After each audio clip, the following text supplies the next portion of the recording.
Shalom Bapak Ibu Saudara yang dikasihi oleh Tuhan kita Yesus Kristus. Selamat pagi. Kembali kita berkumpul bersama, bertemu untuk memuji dan memuliakan nama Tuhan, baik secara langsung maupun secara live streaming. Tapi kita tetap percaya bahwa Tuhan senantiasa hadir di tempat ini. Kita akan mempersiapkan hati dan pikiran kita untuk memuji, menyembah Tuhan. Kita memujikan nama Tuhan, Kau Tuhan penolong dalam hidupku.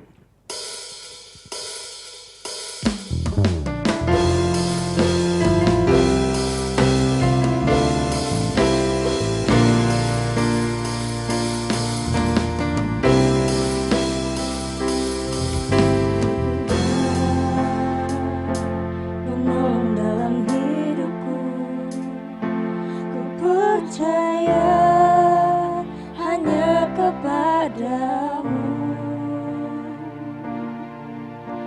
Kau pegang tanganku dan tuntun langkahku. Yesus, Kau perlindunganku. Kau Tuhan kekuatan dalam hidupku. Kekuatan dalam hidupku, menolongku dalam kesesatan. Kananku, Yesus, Kau kemenanganku. Yesus, padamu kami berserah. Yesus, padamu ku berseru. Kaulah penyelamatku. Terpujilah Kau Tuhanku. Ku memuji namamu sepanjang umur hidupku. Terpujilah Kau Tuhanku atas segalanya. Kembali kita memuji nama Tuhan lebih awal. Kau Tuhan penolong dalam hidup kami.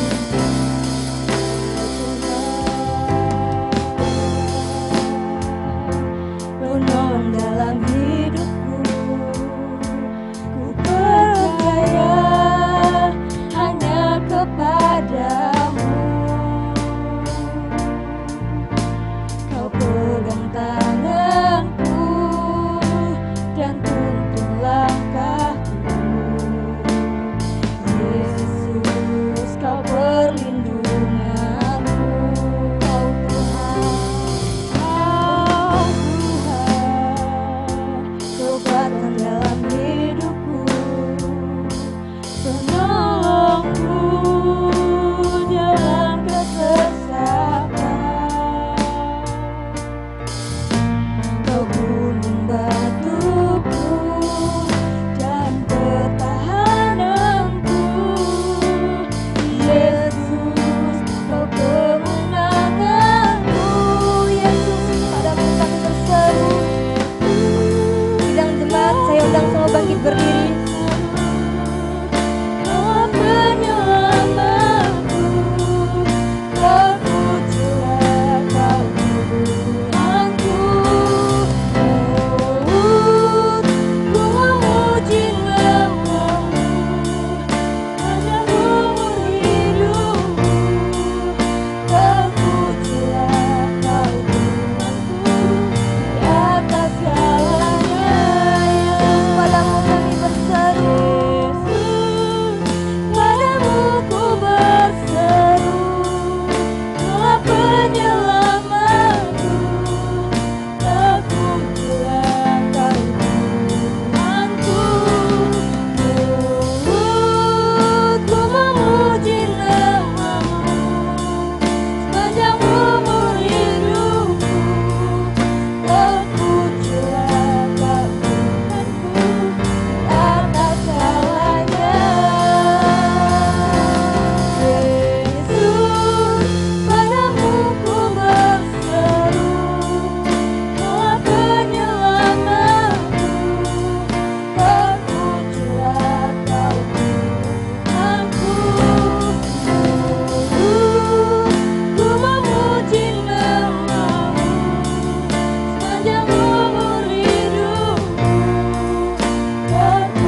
saja yang akan kami lakukan sebagai anak-anak Tuhan. Terima kasih untuk pagi hari ini Tuhan. Kemurahan Tuhan boleh membawa kami beribadah kepada Engkau dengan seluruh kondisi kami yang begitu baik. Terima kasih Tuhan. Hari ini kami mau datang memberi diri kami, memberi hidup kami kepada Engkau, karena dari Engkau lah kami berasal, dan penyembahan hanya milik-Mu saja. Tuhan tolong setiap kami seluruh sidang jemaat-Mu yang ada di ruangan ini, yang menyaksikan secara live streaming maupun secara YouTube Primer nantinya, biarlah sukacita kami tetap sama di dalam Tuhan. Tuhan menolong para pelayan-pelayan Tuhan, Roh Kudus yang memimpin mereka, menyatukan mereka, sehingga segala kepujian ini hanya untuk kemuliaan nama-Mu, dan hamba-Mu yang akan menyampaikan firman juga dalam kendali Roh Kudus. Terima kasih Bapa yang baik, kami tabiskan ibadah kami ini hanya di dalam nama Tuhan Yesus Kristus. Haleluya. Amin. Puji nama Tuhan, silakan duduk kembali. Saya sapa sekali lagi di tempat ini, Shalom. Puji nama Tuhan, kita sekali lagi memuji nama Tuhan. Segala puji syukur hanya bagi nama Tuhan. Sebab Dia yang layak dipuja, sebab Dia yang layak disembah.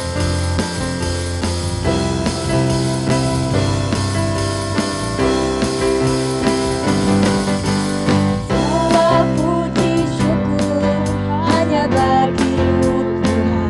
Amin. Sebab Kau yang layak dipuja. Kami mau bersorak tinggikan nama-Mu. Haleluya. Soraklah haleluya. Soraklah haleluya. Soraklah haleluya. Haleluya. Soraklah haleluya. Soraklah haleluya. Soraklah haleluya. Haleluya. Segala puji syukur hanya bagi nama Tuhan. Segala puji syukur hanya bagi-Mu Tuhan. Sebab Kau yang layak dipuja. Amin. Kami mau bersorak tinggikan nama-Mu. Haleluya. Soraklah haleluya. Soraklah haleluya. Soraklah haleluya. Haleluya.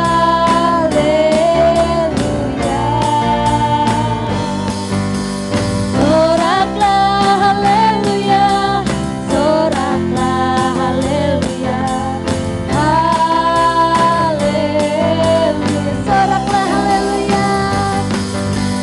Soraklah haleluya. Soraklah haleluya. Haleluya. Soraklah haleluya. Soraklah haleluya. Haleluya. Puji nama Tuhan, segala puji syukur hanya bagi nama Tuhan. Kita kembali memuji nama Tuhan dengan bersorak-sorai. Saya undang semua bangkit berdiri, kita katakan bersama Yesus lakukan perkara besar. Hanya bersama Yesus saja kita bisa melakukan perkara yang besar.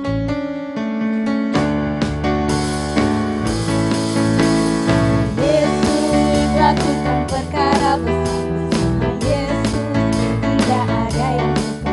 Bersama Yesus ada jalan keluar untuk masalahku, untuk masalahmu, untuk masalah kita semua. Yesus anak gembala, Yesus anak domba Allah, juru selamat umat manusia. Amin. Yesus tabib yang ajaib, Dia menyembuhkan, Dia membenarkan, Dia menguduskan, Dia Raja segala raja. Kembali dari atas, bersama Yesus lakukan perkara besar. Yesus lakukan perkara besar. Bersama Yesus tidak ada yang buta. Bersama Yesus ada jalan keluar.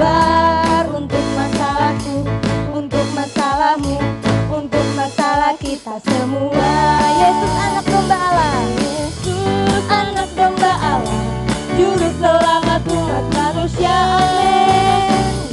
Yesus tabib yang ajaib, dia menyembuhkan, dia membenarkan, dia menguduskan, dia raja segala raja.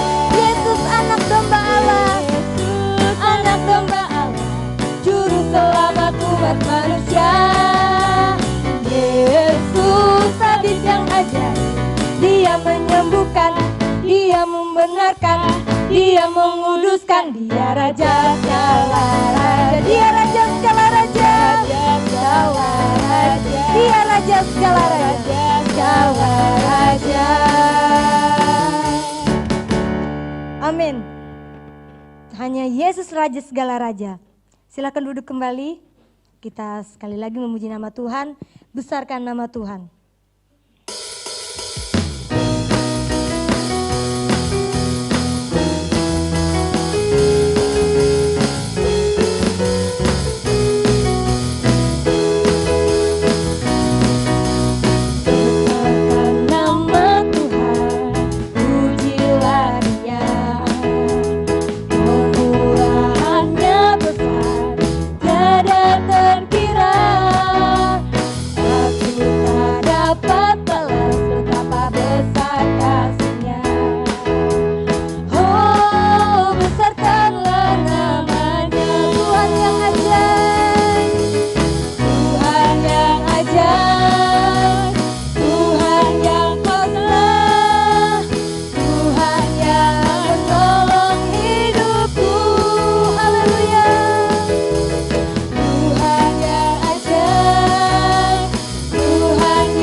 Tuhan Yesus adalah Yesus yang ajaib, Dia yang kuasa, yang mampu memulihkan kita, yang mampu menyelamatkan kita. Puji nama Tuhan.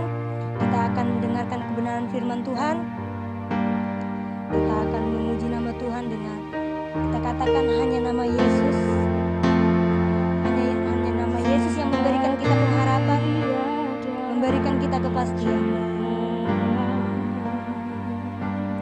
Hadapi persoalan,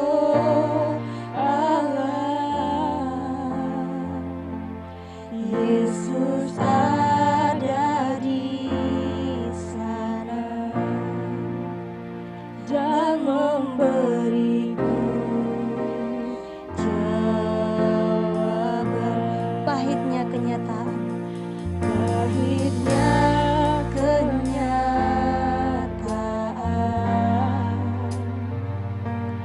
tak mampu bertahan. Yesus ada di sana. Yesus ada di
Oh Allah,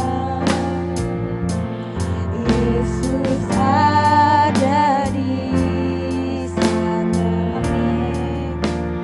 yang memberiku jalan. Pahitnya kenyataan,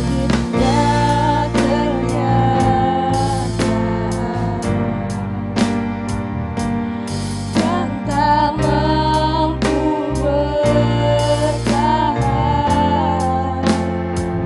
Yesus, kau ada di sana. Haleluya Yesus, dan memberiku jawaban. Hanya nama Yesus, coba kita angkat tangan kita. Hanya nama Yesus. Haleluya Yesus. Hanya nama Yesus. Hanya nama Yesus.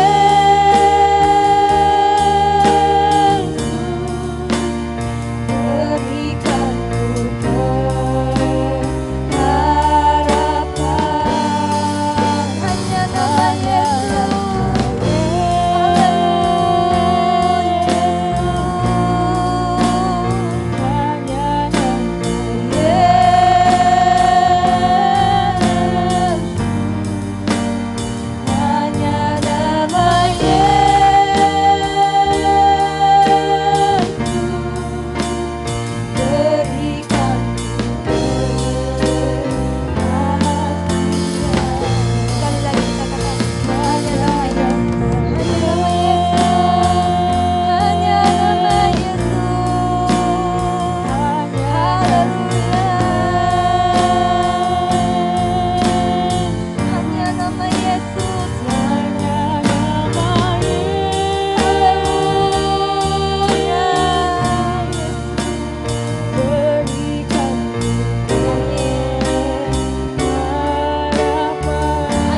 Yesus. Selanjutnya saya serahkan kepada hambanya.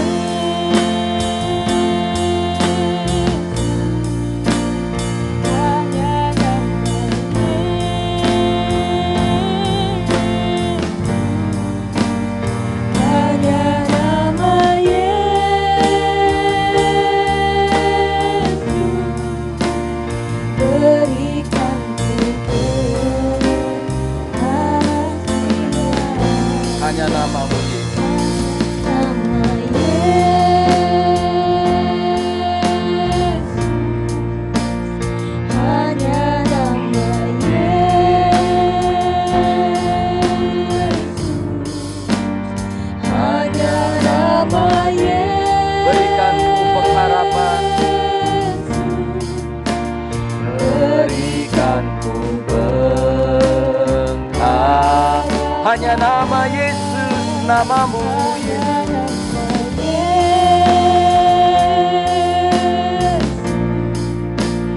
Hanya nama Yesus. Oh, terima kasih. Hanya nama Yesus. Berikanku kepastian. Kami agungkan nama itu. Kami tinggikan nama itu. Nama yang ajaib dan mulia. Nama yang agung menenangkan jiwa kami. Kami agungkan, kami muliakan Engkau Tuhan. Sungguh kami bersyukur, berterima kasih. Oh, jiwa kami memuji. Hati kami terangkat mengagungkan-Mu Tuhan. Kami bersyukur, kami bersyukur. Terima kasih buat anugerah-Mu pada Sabat yang mulia ini. Minggu terakhir pada bulan Juli ini kami bersyukur Tuhan. Berterima kasih untuk semua anugerah dan kebaikan-Mu yang kami rasakan sepanjang bulan ini. Pemeliharaan-Mu sempurna dalam hidup kami ya Tuhan. Kami bersyukur Engkau memelihara hidup kami. Bersyukur Engkau menyertai kami. Bersyukur Engkau memberikan waktu untuk kami beribadah Tuhan. Dan sembah syukur lewat puji-pujian yang sudah kami naikkan. Terimalah itu ya Allah, menjadi persembahan yang memuliakan, mengagungkan Engkau ya Tuhan. Hamba-Mu bersyukur untuk waktu yang diberikan oleh sidang jemaat juga. Baik yang ada di lantai 2, di lantai 1 maupun jemaat yang masih harus di rumah. Hamba bersyukur Tuhan, domba-domba Allah dipelihara oleh Tuhan, diberi kerinduan untuk datang beribadah. Karena Engkaulah yang menarik hati mereka untuk datang Tuhan, bukan yang lain. Maka jika sebentar Engkau berbicara pun, mereka akan melihat bukan hamba-Mu yang berkata-kata ini, tetapi firman-Mu yang disampaikan, supaya mereka pulang membawa damai sejahtera, supaya kami diberkati oleh firman-Mu, hidup kami diubahkan jika ada yang harus diubah, hidup kami diperbaiki, ditegur oleh firman-Mu, jika ada yang masih harus diperbaiki. Terima kasih ya Tuhan, berfirman bagi kami, persiapan yang disiapkan hamba Tuhan, lebihlah Roh Kudus akan lebih dari itu menguasai dan membuatnya berhasil sesuai dengan kehendak-Mu. Dalam nama Yesus kami sambut firman Tuhan. Amin, amin. Silakan duduk. Bersama keluarga, saya menyapa kita semua selamat hari Minggu, selamat pagi dan shalom. Ya, puji Tuhan, terus kita belajar untuk ibadah kita yang terus kita pelajari ini, belajar new normal ini. Ya, hari ini kita coba lagi live streaming ya. Live streaming walaupun pakai Instagram dulu.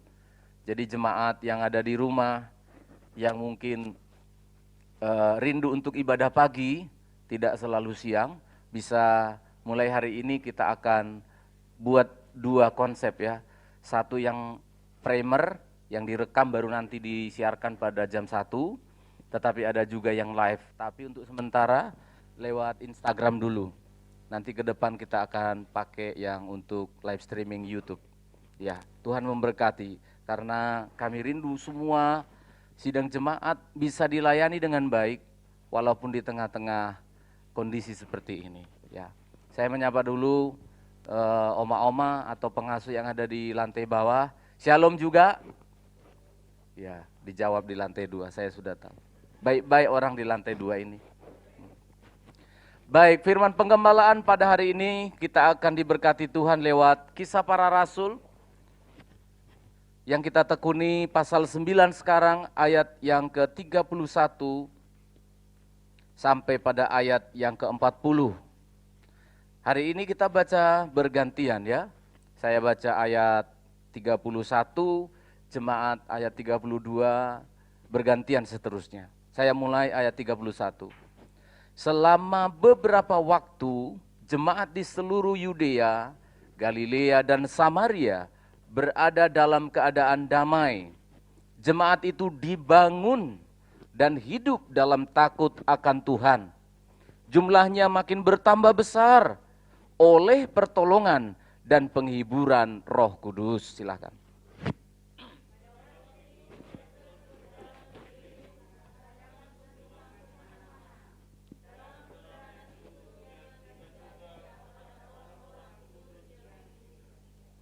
Di situ didapatinya seorang bernama Eneas yang telah 8 tahun terbaring di tempat tidur karena lumpuh.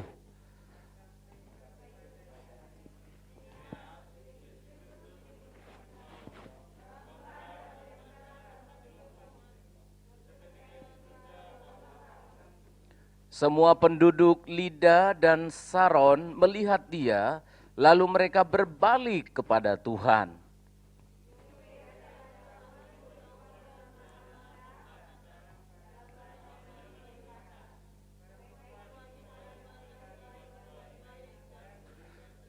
Tetapi pada waktu itu ia sakit lalu meninggal.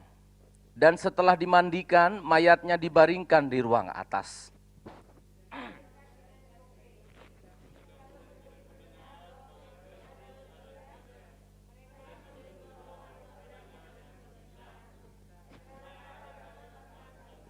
Maka berkemaslah Petrus dan berangkat bersama-sama dengan mereka. Setelah sampai di sana ia dibawa ke ruang atas dan semua janda, karena janda yang meninggal, datang berdiri dekatnya dan sambil menangis mereka menunjukkan kepadanya semua baju dan pakaian yang dibuat Dorcas waktu ia masih hidup, tukang jahit rupanya.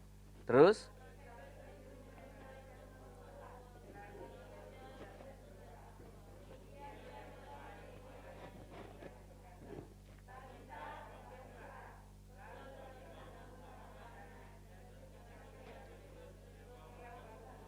Puji Tuhan, amin untuk firman Allah. Ada 2 mujizat yang telah terjadi oleh nama Yesus. Yang barusan tadi kita nyanyikan, hanya nama Yesus memberikanku ini, memberikanku itu. Ternyata saudara, ada kuasa di dalam nama ini. Nama Yesus ternyata bukan nama yang sembarangan. Ternyata nama Yesus adalah sebuah nama yang berkuasa. Tentu bukan nama Yesus Morales, Yesus Camacho, Yesus Tendanio, bukan. Tetapi Yesus dari Nazaret, anak Allah yang pernah menjadi manusia. Berkuasa. Tadi hati saya bersuka cita, lagu kita menyambut firman ini. Hanya nama Yesus, sungguh hati saya menjadi damai dan tenang.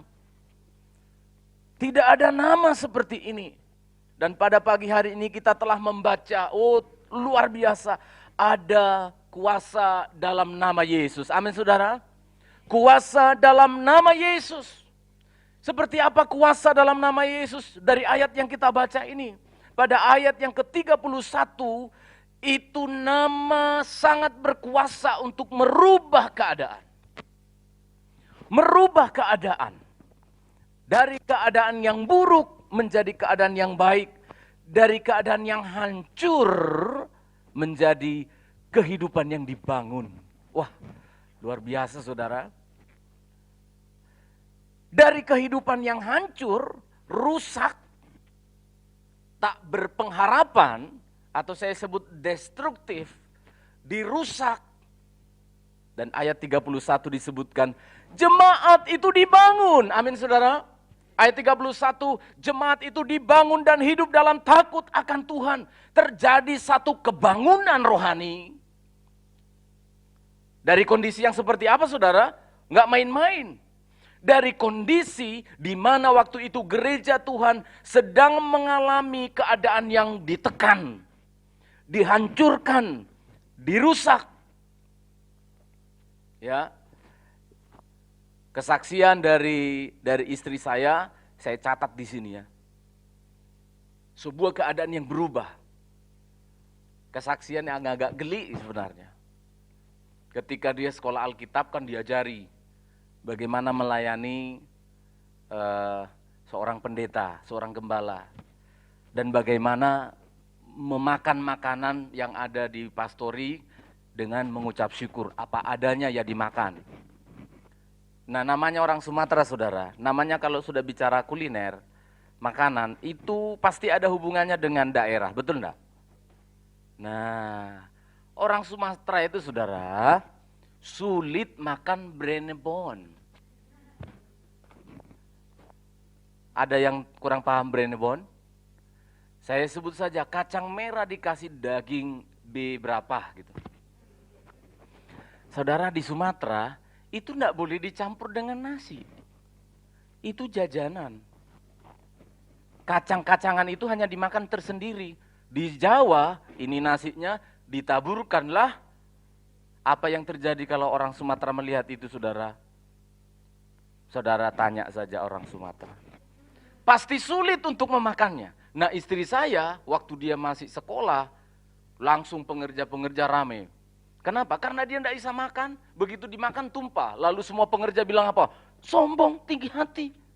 Apa hubungannya dengan tumpah dengan tinggi hati? Apa hubungannya tidak bisa makan makanan dengan tinggi hati? Akhirnya dilapor sama gembalanya yang ada di pastori. Wah, bahaya saudara, kalau ada masalah di dapur sampai ke gembala, Itu artinya kiamat nomor 1. Akhirnya dilapor dengan gagahnya pengerja-pengerja ini datang melapor. Bangga, ini ada siswa ini, sok-sokan masak makan dibuang-buang. Wah, ini bahasanya kan dibesar-besarin ya. Nggak bisa dimakan, nggak bisa makan berenopon. Langsung akhirnya dipanggil sama Pak Gembalanya. Dikasih tahu, kenapa kamu nggak bisa makan? Om, sudah saya coba tapi saya muntah. Oh gitu ya. Bahkan apa yang ada saja harus dimakan. Ya Om, tapi saya sudah coba tapi saya nggak bisa. Akhirnya mau pergi ditanya, sebentar, kamu orang apa? Orang Medan Om. Lah iya, orang Medan nggak bisa makan gitu. Langsung dibawa ke depan, pengerja-pengerja perhatikan. Ini dibikin spesial ya menunya ya. Nah, ini orang Sumatera nggak bisa makan karena saya dulu hamba Tuhan pendeta di Medan 6 tahun apa 13 tahun dia jadi gembala sebelum di Surabaya. Nggak boleh orang Medan makan ini, apalagi ada sakit mah nggak boleh. Langsung pengerjanya berbalik. Dari yang tadinya tertekan di sini sekarang yang tertunduk. Berubah keadaannya saudara. Gereja Tuhan yang pada waktu itu ditekan luar biasa dengan matinya Stefanus dan dengan datangnya Saulus untuk membunuh orang-orang Kristen. Wah, itu berubah 360 derajat loh. Balik. 180 derajat berubah. Dari gereja yang tadinya akan dihancurkan, dari gereja yang harusnya ditindas, dirusak, berbalik. Ayat 31 Dr. Lukas mencatatnya, gereja dibangun, bertambah dan semakin besar, berbanding terbalik. Nama Yesus itu bisa merubah keadaan dari keadaan yang buruk, dibangun menjadi sebuah keadaan yang baru. Amin saudara. Kalau saya mau mengaminkan firman Allah ini, hati saya bersuka cita dengan membaca ayat ini. Karena apa? Ya Tuhan. Tuhan itu suka sesuatu yang luar biasa, yang bukan biasa-biasa. Sehingga Tuhan izinkan sesuatu yang sepertinya memuncak sebentar lagi punah. Sebenarnya sebentar lagi punah. Kekristenan waktu itu akan punah dan tujuan Saulus adalah memunahkan itu. Ketika di ujung nadir, ketika waktunya kelihatan gereja Tuhan akan habis, dibalik sama Tuhan malah bertumbuh. Dalam beberapa hari gereja dibangun dengan luar biasa. Nah saudara perhatikan, kalau saya perhatikan kalimat ayat 31, jemaat itu dibangun. Kalau saya perhatikan dari nats teks bahasa Yunaninya, itu adalah istilah untuk konstruksi rumah. Istilah yang dipakai adalah membangun sebuah rumah. Jadi kata membangun di sini benar-benar gambaran yang dipakai oleh Tuhan adalah seperti membangun sebuah rumah. Rumah yang sedang direnovasi.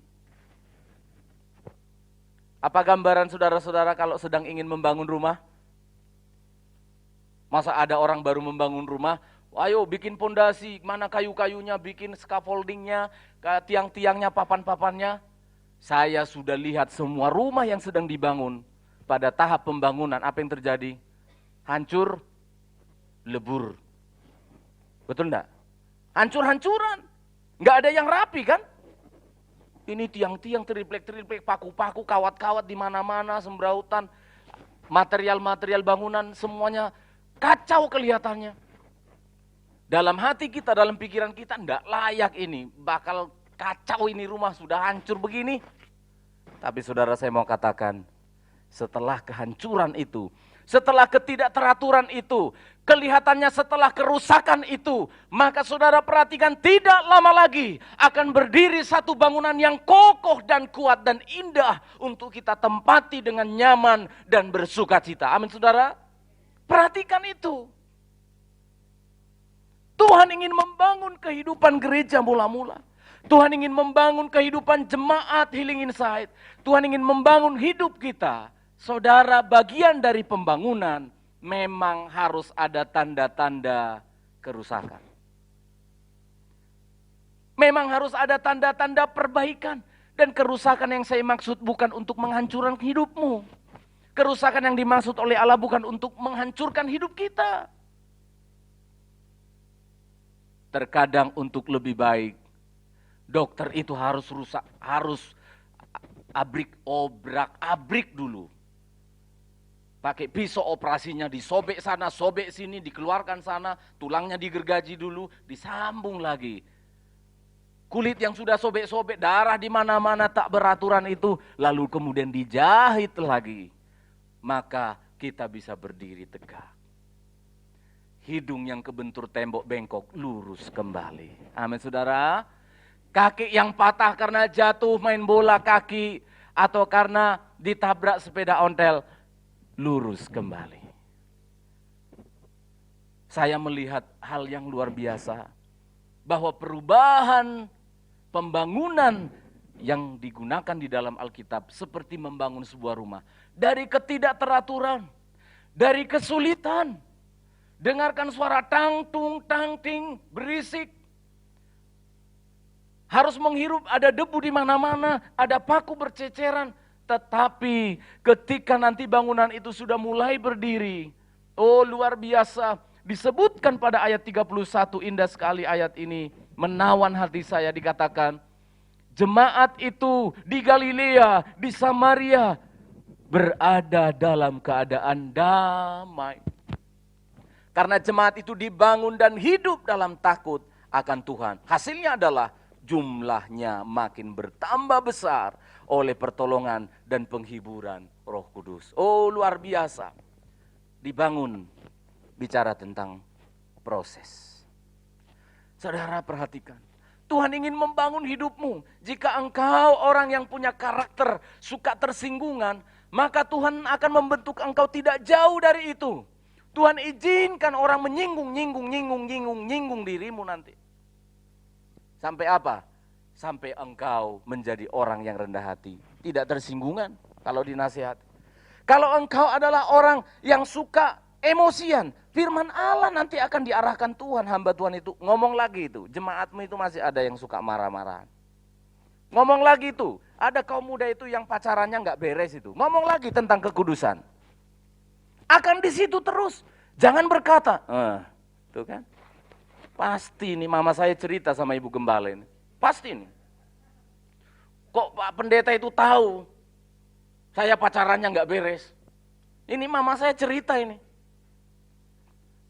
Kalau satu sekolah, ini pasti teman saya satu sekolah ini. Ini yang ngasih tahu, pasti nih. Orang tua menasihati anaknya, wah jangan-jangan ada yang cerita, apa kurang kerjaan? Orang tua mencari-cari kesalahan anaknya. Apa kurang kerjaan pendeta nyari-nyari masalah jemaatnya sehingga disiapkan peluru-peluru kendali untuk ditembakkan pada saat khutbah? Enggak, kurang kerjaan. Perhatikan baik-baik. Justru karena engkau dicintai oleh Tuhan. Amin. Justru karena engkau disayangi oleh Tuhan. Justru karena engkau ingin dibangun oleh Tuhan, maka dia akan bawa seperangkat tukang-tukang bangunan. Dia akan membawa seperangkat alat-alat onderdil untuk membangun, untuk memperbaiki hidup kita. Tidak gampang.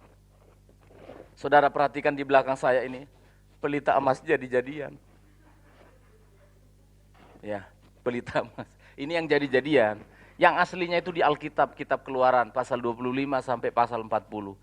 Ada satu alat perabotan di dalam tabernakel itu namanya kandil emas atau pelita emas. Pelita emas ini beda dengan yang lain. Ada mezbah korban bakaran, ada bejana pembasuhan, ada meja roti sajian, ada mezbah dupa emas, ada tabut perjanjian, ada satu yang unik. Yang lainnya itu dipergunakan, dibangun dengan cara hampir sama. Dibentuk, dipotong kayunya, dilapisi dengan emas. Tapi yang ini unik luar biasa. Khusus untuk yang satu ini. Namanya pelita. Apa gunanya pelita saudara? Menerangi. Yang namanya benda penerang di rumah Allah di tabernakel waktu itu. Prosesnya berbeda. Caranya bagaimana Pak Pendeta? Dari satu talenta emas, kira-kira 34 kilo. Satu bundel emas. Diminta Jemaat berkorban, anting-anting, gelang semua dikumpulin emasnya yang dibawa dari Mesir, dilebur jadi satu gumpalan 1 talenta, kira-kira 30 kiloan lebih, lalu kemudian dipentungi. Bukan dilapisi, bukan dipotong-potong emasnya lalu dibentuk carangnya, dibentuk cabangnya, kakinya, ada 6, ada 3 di sana, 3 di sini, ada 1 di tengah, ada kakinya, ada kelopak-kelopaknya. Tidak dibentuk satu persatu. Caranya bagaimana Pak Pendeta? Ditempa. Saudara mengerti ditempa? Satu gumpalan emas ditempa, dibentuk, dipanasi, dibentuk terus tak terpisah. Dibentuk ujungnya, daunnya, kelopaknya, buahnya, dibentuk menjadi indah. Oh luar biasa. Dipentung-pentung dulu. Dibakar dulu supaya lebur, supaya lembek ini emas. Tidak bisa dibentuk itu emas kalau tidak dihangatkan, dipanaskan dulu. Lalu dibentuk. Ini, kamu kesini ya. Mau aku kesini aja? Tidak bisa. Tidak boleh. Ini ya, kamu di atas ya, dekat lampu supaya agak panas ya. Mau panas, aku mau di bawah yang kakinya saja. Tidak boleh. Tergantung kepada penjunan. Tergantung kepada tukangnya. Tergantung kepada Aholiab, Besaliel, tergantung kepada Musa, dan tergantung kepada Tuhan yang mengatakan, Musa, untuk yang ini, untuk yang pelita emas ini, aku pengen terangnya itu dari hasil proses yang luar biasa. Saudara perhatikan, sehingga pelita emas ini begitu gagah di ruangan suci. Gagah bercahaya, bersinar ketika dikasih pelita yang tanpa asap itu, dengan minyak zaitun yang murni, menerangi seluruh ruangan dan menghasilkan harum yang sangat indah. Lampu ini tidak pernah padam dari pagi sampai petang. Untuk menghasilkan satu cahaya yang menerangi ruangan, dibutuhkan proses. Saudaraku di dalam Tuhan, proses ini juga dialami oleh hamba-hamba Tuhan. Bukan hanya saudara. Maka bersukacita kalau engkau di dalam mendengarkan firman Allah ada sesuatu yang dibentuk dalam hidupmu. Ada sesuatu rasa sakit yang kamu rasakan. Sudah benar itu firman Tuhan. Sudah benar itu pendeta ngomong yang benar tentang firman Allah. Tetapi kalau hanya engkau senang-senang di telinga, enak-enak. Saya mau kasih tahu saudara, ragukan itu. Orang itu tidak sedang membawa saudara pada pengenalan akan Tuhan. Tetapi ketika saudara merasakan, sakit sekali. Masa aku disuruh mencintai orang yang membenci aku? Aduh sakit sekali. Kan itu kesukaanku. Aku kan suka pornografi itu dari dulu aku masih kecil sudah suka. Masa sekarang saya harus hentikan? Saudara, kita sedang dibentuk. Ada rasa sakit, yes. Sakit, menangislah. Susah, menangislah. Ada waktu setelah firman Allah kita diberikan waktu mencurahkan isi hati kita 3-4 menit untuk mengatakan, Tuhan terima kasih kalau itu terima kasih. Tuhan mampukan aku kalau itu untuk kemampuan. Kalau pelita, kalau emas itu bisa menangis, dia tentu akan menangis dan mengatakan, aku lebih baik seperti mesbah dupa emas saja. Jangan kayak gini. Lama banget sih prosesnya, tuk, bengkok lurusin, tuk. Lama banget sih. Kenapa nggak langsung saja dipisah-pisah sih? Oh ini carangnya, dibentuk-bentuk ini, lalu disatukan. Tuhan bilang, no. Aku mau perubahan yang sempurna. Maka Pak Stephen hari ini terus disempurnakan, diperbaiki oleh Tuhan dari sehari ke sehari. Ini saudara. Hidup kita sedang dibangun supaya menghasilkan satu perubahan dari yang rusak, ingin dihancurkan oleh dunia, oleh dosa, sekarang dibangun, diperbaiki. Dari nothing to something. Sekarang dari tidak ada apa-apanya menjadi ada apa-apanya. Dari sesuatu yang tidak berguna, sekarang berguna. Dari jumlah yang sedikit hanya 12 rasul, sekarang menjadi ribuan orang. From nothing to something. Dari sesuatu yang tidak ada menjadi ada. Dari yang tidak berarti menjadi berarti. Inilah orang Kristen. Amin saudara. Dari sesuatu yang tidak berharga. Kita di luar sana dihempaskan oleh dosa. Dirusak oleh dosa. Nanti pada saatnya kita akan masuk neraka. Tidak ada apa-apanya. Dari sesuatu yang kita rasa ada. Nanti nggak ada apa-apa. Tapi sekarang. Kehidupan Kristen itu dari sesuatu yang tidak ada. Menjadi ada. Terbatas dulu 12 rasul. Sekarang tidak bisa dihentikan, saudara. Tidak bisa dihentikan. Galilea, Yudea, Samaria. Satu lagi yang belum, ujung bumi. Satu lagi yang belum, Sedati. Satu lagi yang belum, Indonesia. Maka ini yang menjadi kerinduan kita. Gereja ditekan, gereja merasa sulit, sudah benar. Karena Tuhan berarti ingin membangun sesuatu. Dan ingat baik-baik, dari tidak ada apa-apa, kita akan jadi sesuatu. Anak-anak muda saya ingatkan, saya pakai 1 menit menggunakan aplikasi ini kepada kalian, anak-anak remaja muda. Perhatikan, jadi pengikut Yesus itu, mungkin kamu kehilangan malam minggunya. Mungkin kamu akan kehilangan enaknya hidup di klub malam. Mungkin engkau akan kehilangan namanya indahnya, tanda petik. Menurut mereka enak jadi anak muda kayak gini.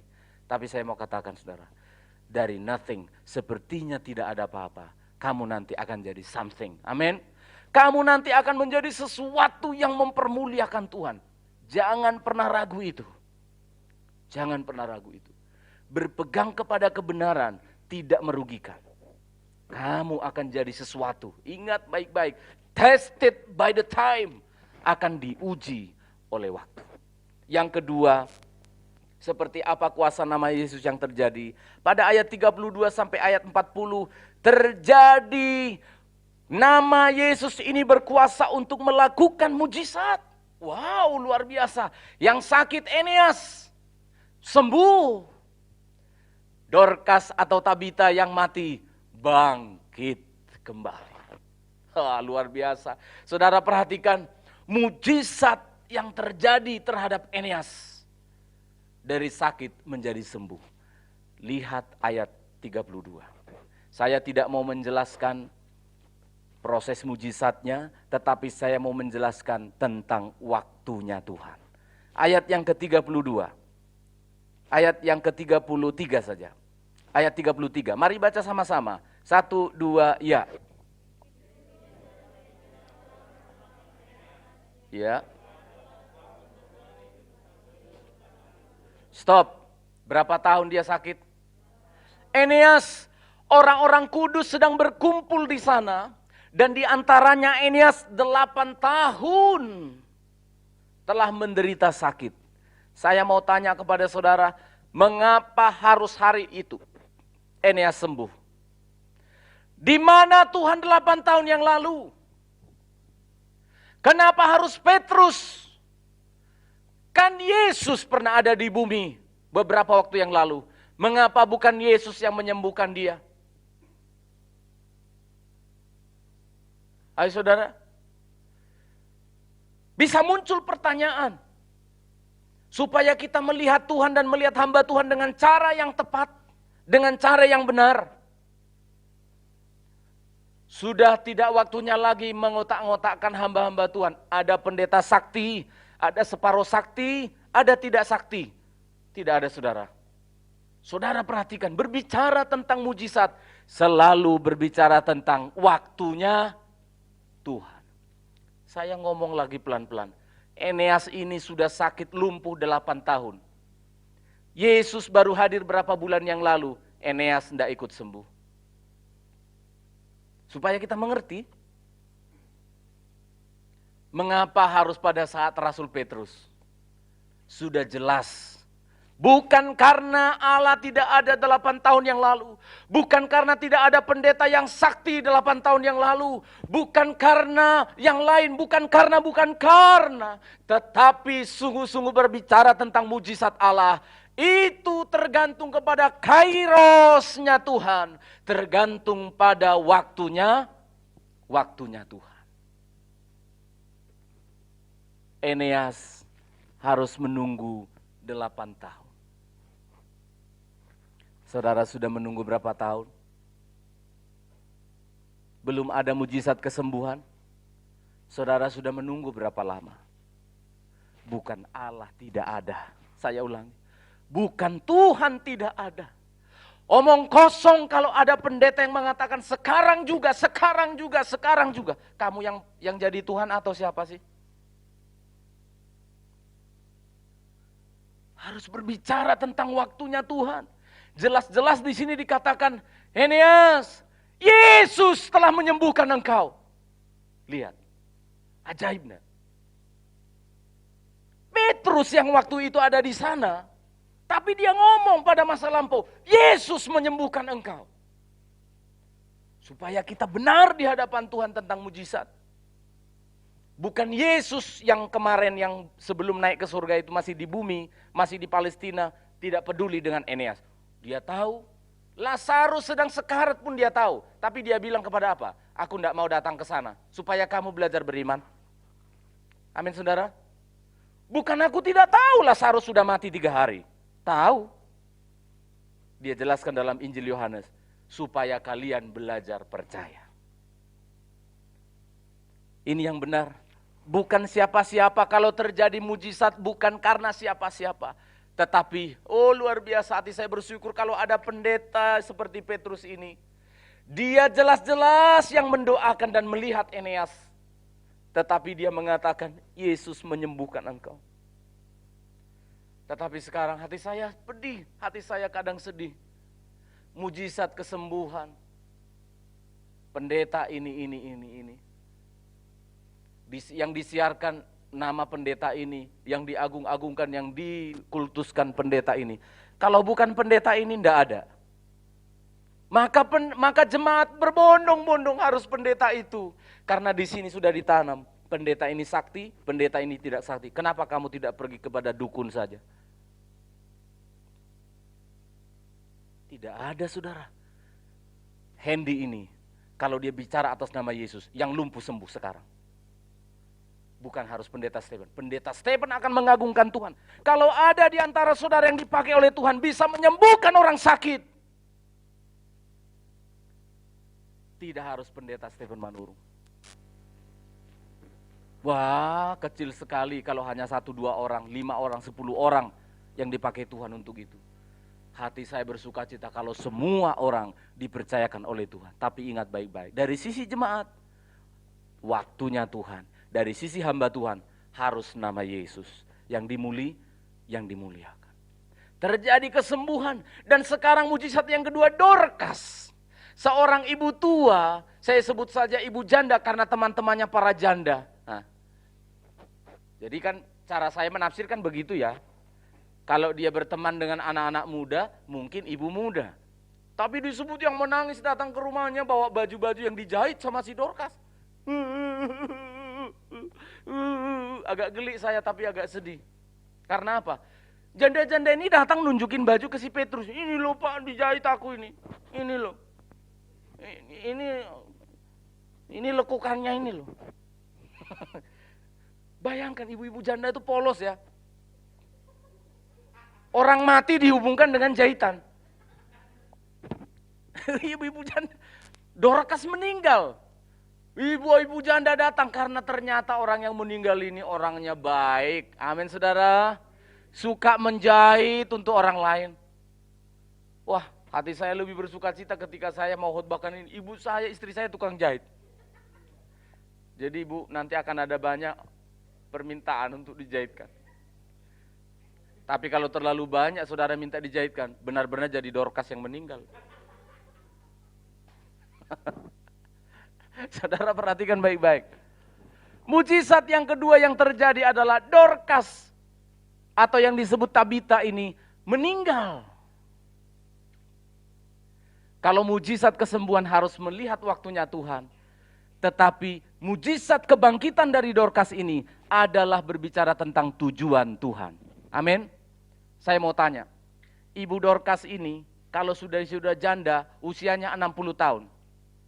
Dibangkitkan oleh Petrus, kira-kira berapa tahun lagi dia mati lagi?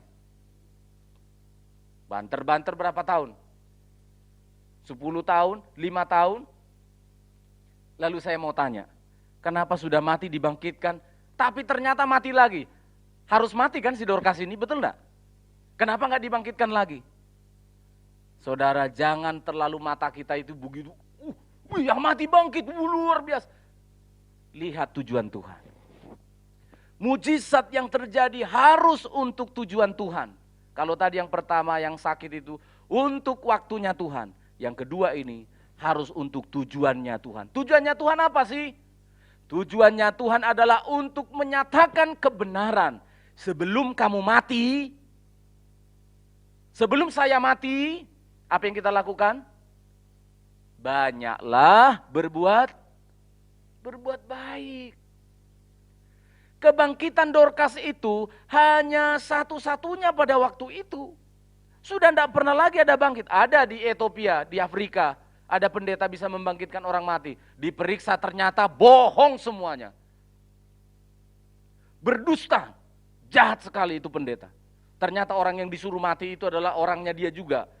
Dibangkitkan, ya memang belum mati. Wah, kacau habis-habisan ini.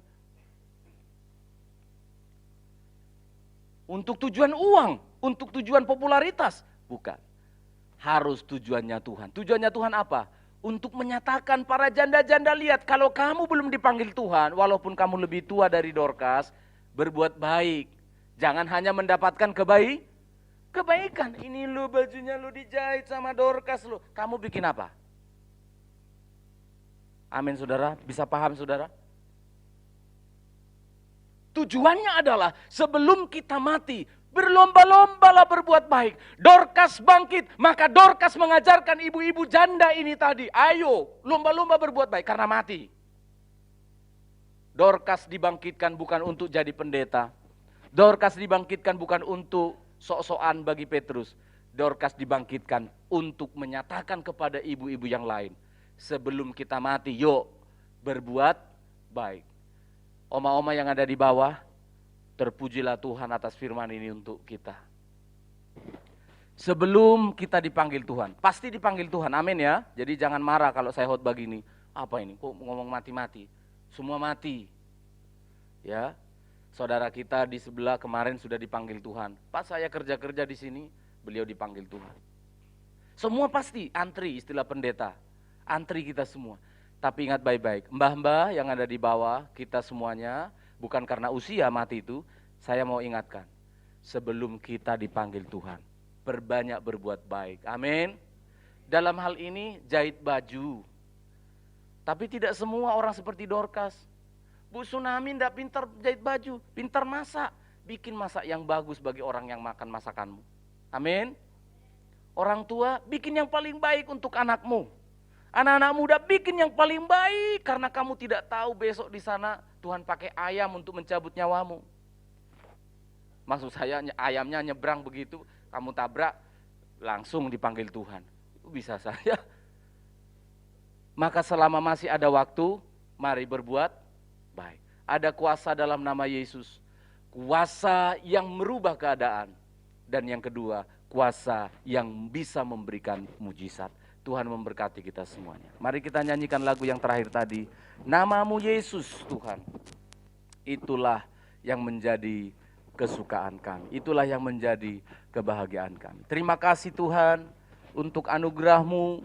Terima kasih atas firman-Mu. Kami ditolong, kami dibangun. Perbaiki hidup kami Tuhan. Mari jemaat Tuhan kita ambil 2-3 menit.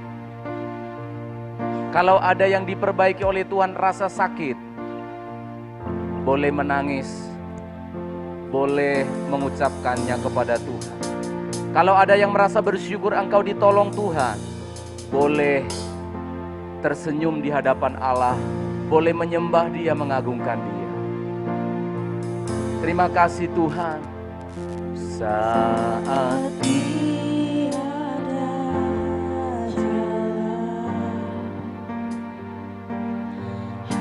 hadapi persoalan,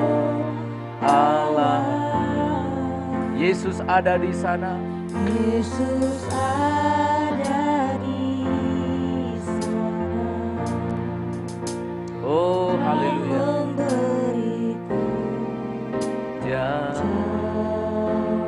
Ada kenyataan yang pahit, itu seperti renovasi. Bertahanlah. Ada bangunan yang indah sebentar lagi terlihat.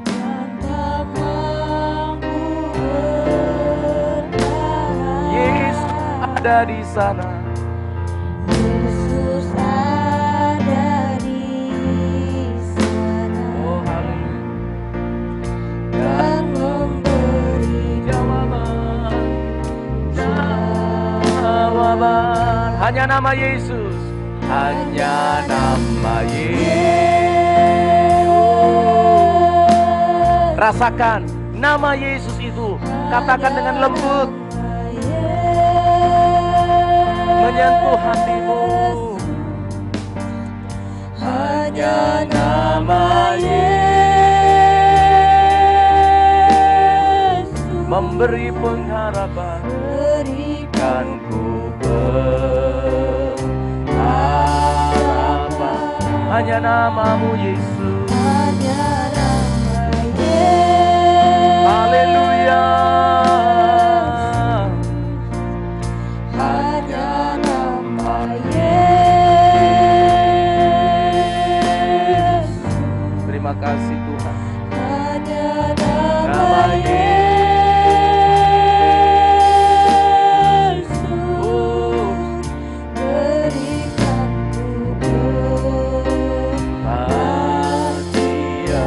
Kita nyanyikan dari awal. Saat tiada jalan, hadapi persoalan. Saat tiada jalan. Oh, terima kasih Tuhan. Hadapi persoalan. Yesus, Yesus, Yesus ada di sana dan memberiku jawaban. Pahitnya kenyataan,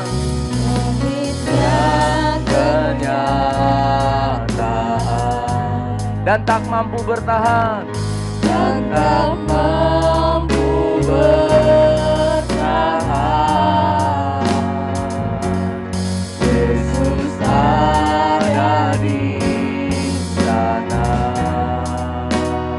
dan memberiku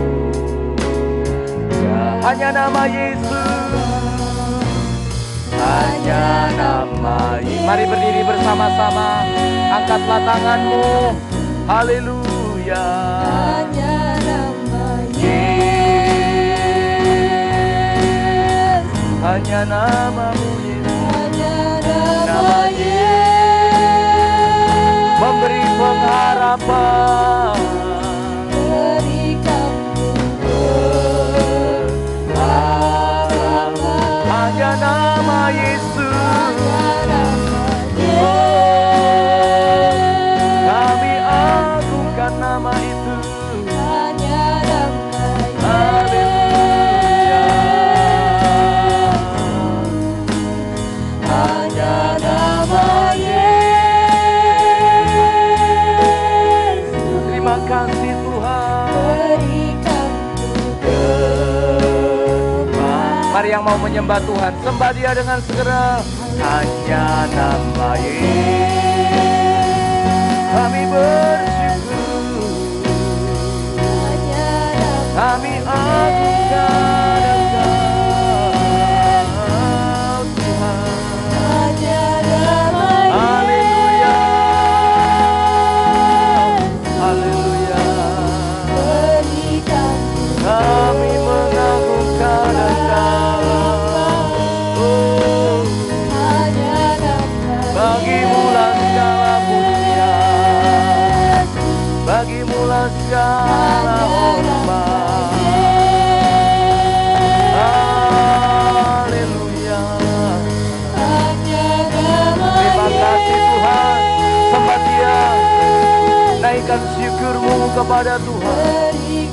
Kami mengagungkan Engkau. Kami memuliakan.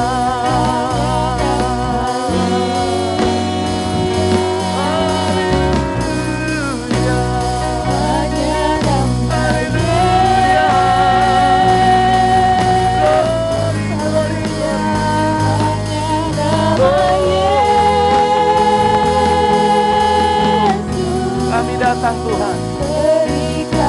datang Tuhan.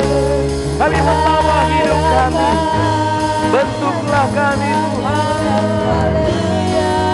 Bentuklah kami Tuhan. Bentuklah kami Tuhan. Bentuklah kami.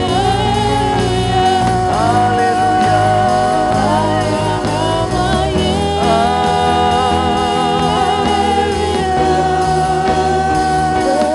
Ubahkanlah kami Tuhan.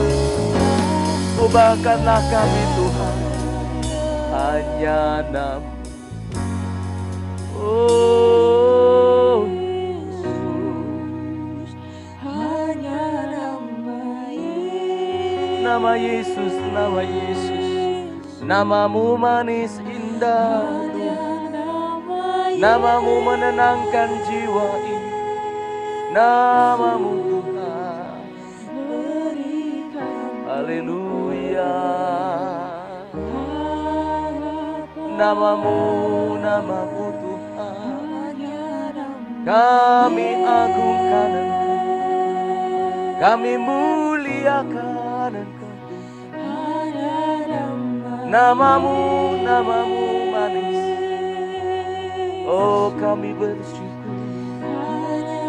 Kami bersyukur. Kami agungkan Engkau. Haleluya. Hanya nama Yesus memberi kepastian.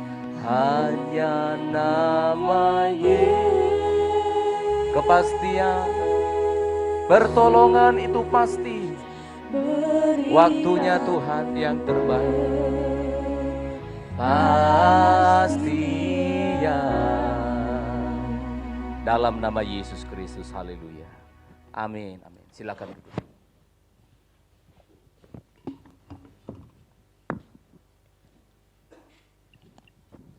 Puji nama Tuhan, sangat terberkati sekali dengan firman Tuhan yang sudah disampaikan oleh hambanya. Tiba saatnya kita akan memberikan sebagian dari berkat yang kita terima dari Tuhan. Sebelumnya kita akan berdoa. Mari kita bersatu di dalam doa. Syukur, terpuji dan termulialah namamu Tuhan. Terima kasih atas berkat firman-Mu pada hari ini. Pada saat ini kami mau memberikan sebagian berkat yang kami terima daripadamu. Biarlah itu berguna, bermanfaat hanya untuk melayani Engkau, hanya untuk kepujian dan kemuliaan namamu. Terima kasih Tuhan, di dalam nama Tuhan Yesus Kristus, haleluya, amin. Sementara kantong persembahan diedarkan, kita akan memuji nama Tuhan, besarkan nama Tuhan.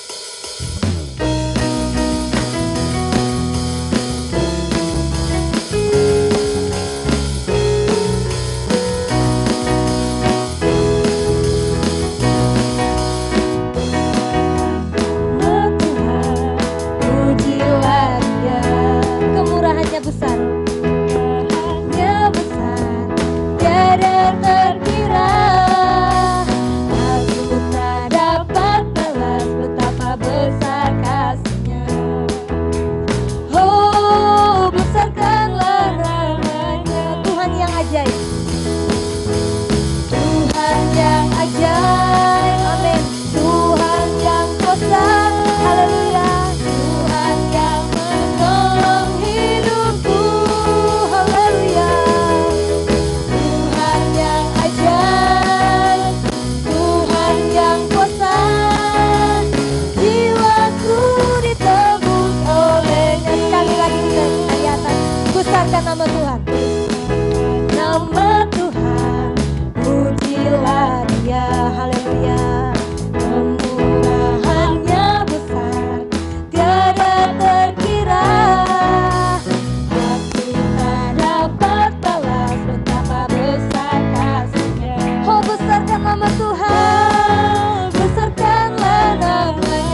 Shalom. Pengumuman untuk kita sepanjang minggu ini ada ibadah hari Selasa, ibadah doa di tempat ini jam 6 sore. Nanti juga akan kita coba secara live. Hari ini sudah pakai live ya. Itu beberapa teman lewat Instagram. Ya. Dan yang karena ada teman-teman itu yang harus bekerja juga di hari Minggu ini ya.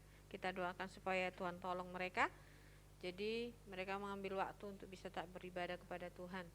Dan hari Minggu kita ibadah di tempat ini seperti biasa jam 8 secara langsung, dan akan dibuat juga upayakan live streaming supaya jemaat bisa menyaksikannya dengan baik. Tetap bantu dalam doa. Kami mohon bantuan dari sidang jemaat supaya kondisi ini kita tidak tahu sampai kapan, walaupun pemerintah bilang sampai akhir tahun.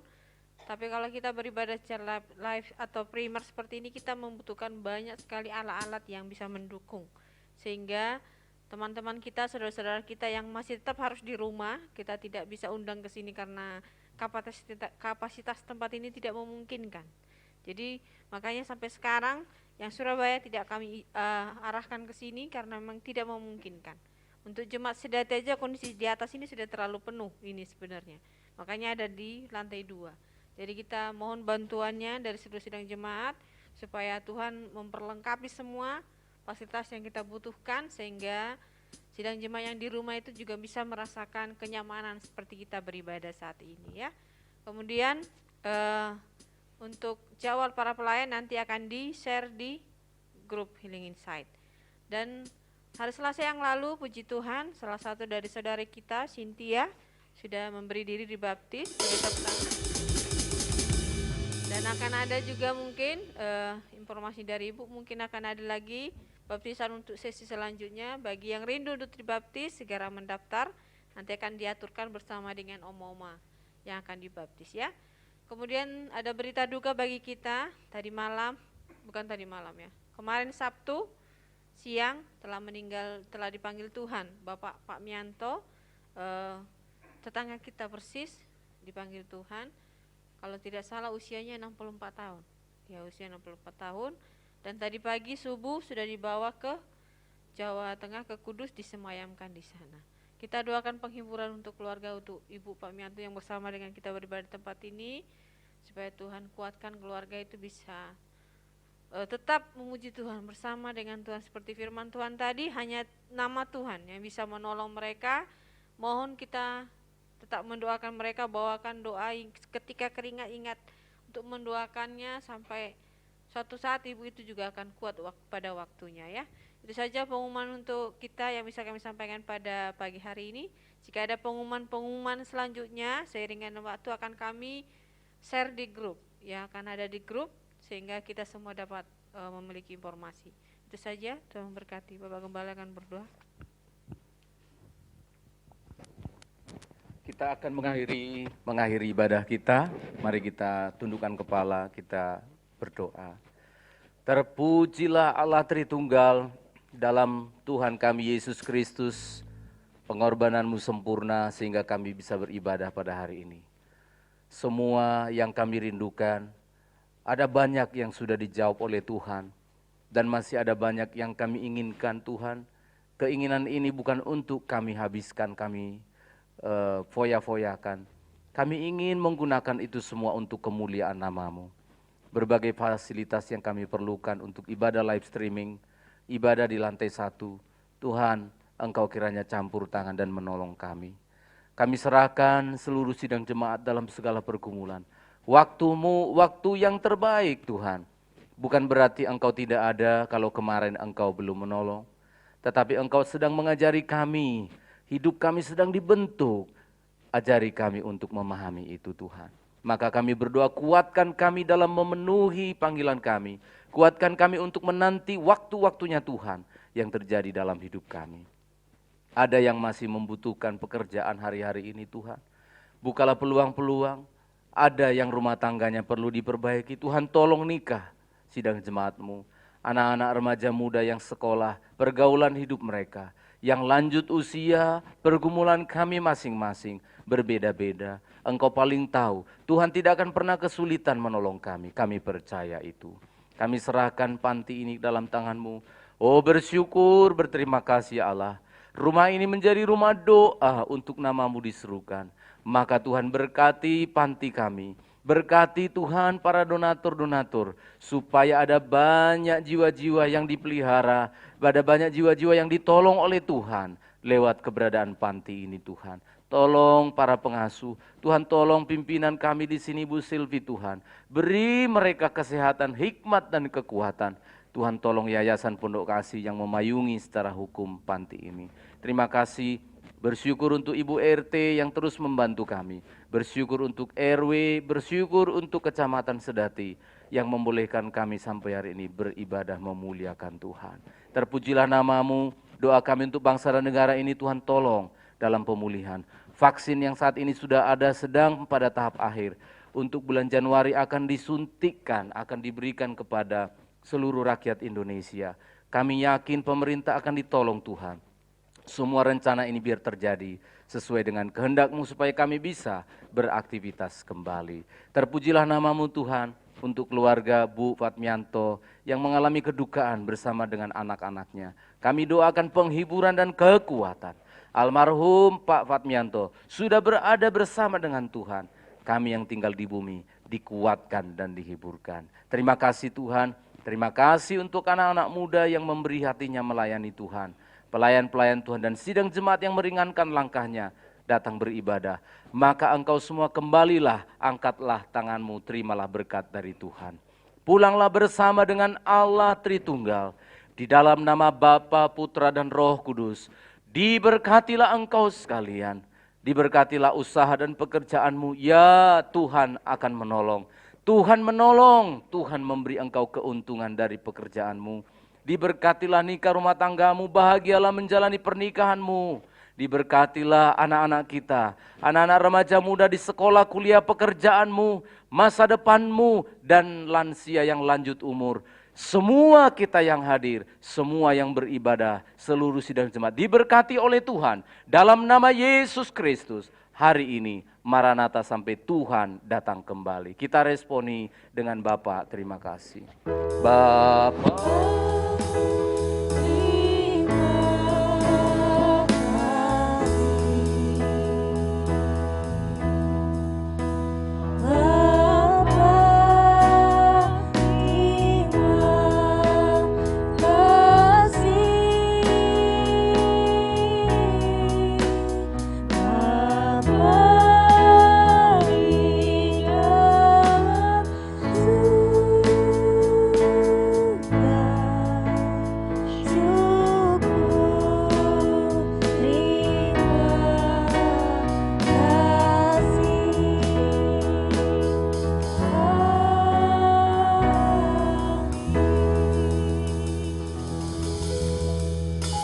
Ibadah kita selesai. Puji nama Tuhan, Tuhan Yesus memberkati.